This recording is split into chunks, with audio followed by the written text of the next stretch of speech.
Hi all, welcome to the new video of JRF rank booster series. ഇന്ന് നമ്മൾ discuss ചെയ്യുന്നത് inorganic കെമിസ്ട്രിയിലെ coordination എന്ന ചാപ്റ്ററിലെ ഒരു ഇമ്പോർട്ടൻറ്റ് ക്വസ്റ്റ്യൻ ആണ്. പ്രീവിയസ് ഇയറിൽ ചോദിച്ച ഒരു ക്വസ്റ്റ്യൻ ആണ് നമ്മൾ ഇന്നിവിടെ ഡിസ്കസ് ചെയ്യുന്നത്. So let's move on to the question. The self-exchange rate and reduction potential for the following redox couple are given below. ഒരു റിയാക്ഷൻ തന്നിട്ടുണ്ട്. റിയാക്ഷൻ്റെ രണ്ട് സെൽഫ് എക്സ്ചേഞ്ച് റേറ്റ് തന്നിട്ടുണ്ട് ആൻഡ് E0 വാല്യൂസ് തന്നിട്ടുണ്ട്. For the above reaction the approximate rate constant. Prima facie ഈ question കാണുമ്പോൾ നമ്മൾ electro കെമിസ്ട്രിയുമായി related ആണെന്ന് വിചാരിക്കുമെങ്കിലും ഇത് കോർഡിനേഷനിലെ മാർക്കസ് ഇക്വേഷനുമായി ബന്ധപ്പെട്ട ഒരു ക്വസ്റ്റ്യൻ ആണ്. So, what is Marcus equation?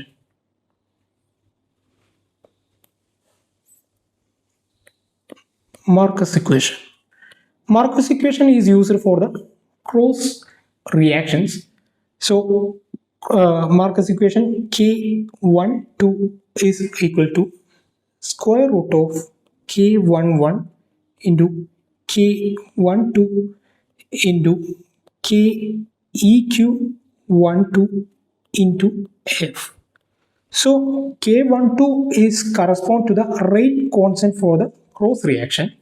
K11 and K22 are the rate constant of the self exchange reaction. KEQ is the equilibrium constant for the overall reaction, and F actually steric factor ആണ്. And F actually നമ്മൾ ഈ approximately 1 ആയിട്ട് എടുക്കുന്നു. അപ്പോൾ ഇതിവിടെ കൊടുത്തില്ലെങ്കിലും പ്രശ്നം വരുന്നില്ല. So ക്വസ്റ്റ്യനിലേക്ക് വരുമ്പോൾ നമുക്ക് രണ്ട് സെൽഫ് എക്സ്ചേഞ്ച് റേറ്റ് കോൺസ്റ്റന്റുകൾ തന്നിട്ടുണ്ട്, K11 K22 സീരിയത്തിൻ്റെയും എഫിയുടെയും. ഇനി കെ ഇക്വിലിബ്രിയം അതാണ് നമുക്ക് കണ്ടെത്താൻ വേണ്ടത്. സോ കെ ഇക്വിലിബ്രിയം നമുക്ക് നേൺസ് ഇക്വേഷൻ വഴി കണ്ടെത്താൻ പറ്റും. സോ നേൺസ് equation E is equal to E0 minus RT by NF log K. അതിൽ നിന്ന് റീഅറേഞ്ച്മെന്റ് നടത്തിയാൽ നമുക്ക് K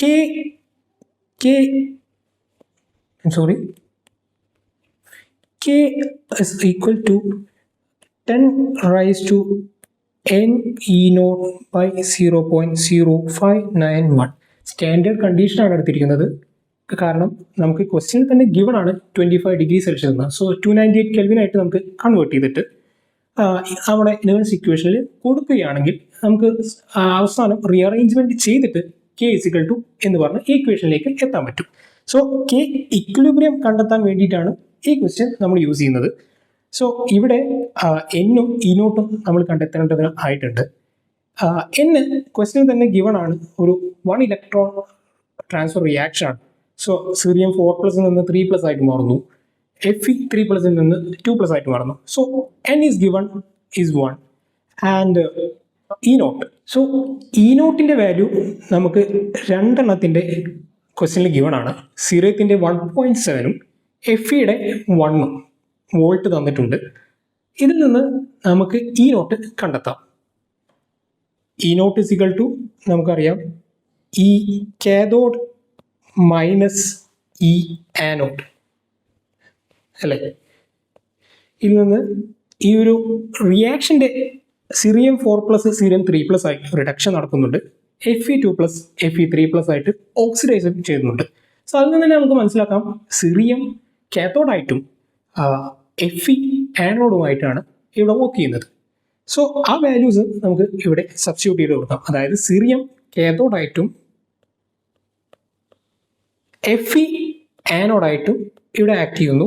so 1.7 minus 1 that's equal to 0.7 volt. ഈ 0.7 നമുക്ക് എന്ത് ചെയ്യാം, K ഇക്വിലിബ്രിയം കിട്ടാനുള്ള ഇക്വേഷനിൽ കൊടുക്കുകയാണെങ്കിൽ 10 റൈസ് ടു എന്നിൻ്റെ വാല്യൂ നമുക്ക് കിട്ടിയിട്ടുണ്ട് 1 ആണ്. E0 0.7 ആണ്.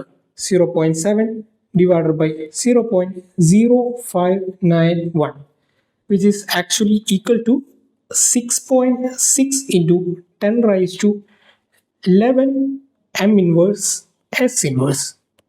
ഇപ്പോൾ നമുക്ക് K ഇക്വിലിബ്രിയത്തിൻ്റെ വാല്യൂ കിട്ടിയിട്ടുണ്ട്. ഈ കിട്ടിയ വാല്യൂ നമുക്ക് എന്ത് ചെയ്യാം, നമ്മുടെ മാർക്കസ് ഇക്വേഷനിൽ സബ്സ്റ്റിറ്റ്യൂട്ട് ചെയ്യാം. അങ്ങനെയാണെങ്കിൽ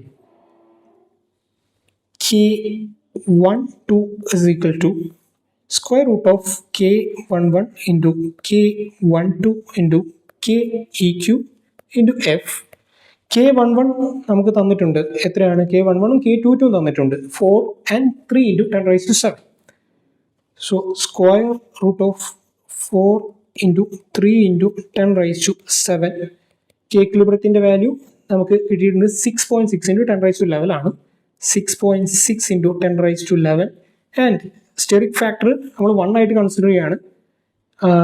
ഈ കിട്ടിയ വാല്യൂ K12 അതായത് rate constant for the cross reaction is equal to 1.1 into 10 raised to 10 M inverse S inverse.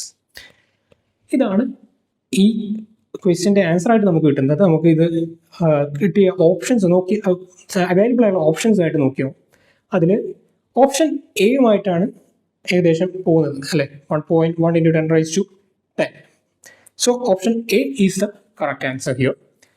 ഇതേപോലെ ഇത് കഴിഞ്ഞ ജൂൺ എക്സാമിൽ 2025 ജൂൺ എക്സാമിൽ ചോദിച്ച ക്വസ്റ്റ്യൻ ആണ്. ഇതേ സെയിം പാറ്റേണിലുള്ള ഒരു ക്വസ്റ്റ്യൻ കൂടി ഡിസംബർ നെറ്റിൽ ചോദിച്ചിട്ടുണ്ടായിരുന്നു. നമുക്ക് അതുകൂടി ഒന്ന് നോക്കാം. സോ ഈ ഒരു ക്വസ്റ്റ്യനിലേക്ക് വരുമ്പോൾ സെയിം കൈൻഡ് ഓഫ് ക്വസ്റ്റ്യൻ തന്നെയാണ്. ഒരു റിയാക്ഷൻ തന്നിട്ടുണ്ട്, അതേപോലെ റേറ്റ് കോൺസ്റ്റന്റ് തന്നിട്ടുണ്ട്, സെൽഫ് റേറ്റ് കോൺസ്റ്റന്റ് K11 തന്നിട്ടുണ്ട്, പിന്നെ K22 തന്നിട്ടുണ്ട്, സ്റ്റെറിക് ഫാക്ടർ തന്നിട്ടുണ്ട്. സോ എല്ലാം ഗിവൺ ആണ്. പക്ഷേ ഈ ക്വസ്റ്റ്യൻ ലാസ്റ്റ് നെറ്റ് എക്സാമിൽ നിന്ന് ഡ്രോപ്പ് ചെയ്യുകയാണ് ചെയ്തിട്ടുള്ളത്. സോ എന്തായിരിക്കും അതിനുള്ള റീസൺ നിങ്ങൾക്ക് അറിയാമെങ്കിൽ കമൻറ്റ് ചെയ്യൂ. So this is all about this inorganic കെമിസ്ട്രിയിലെ ഒരു ഇമ്പോർട്ടൻറ്റ് ക്വസ്റ്റ്യൻ ആണ് നമ്മൾ ഇന്ന് ഡിസ്കസ് ചെയ്തത്. എല്ലാവർക്കും മനസ്സിലായെന്ന് വിചാരിക്കുന്നു. Thank you. See you in the next video.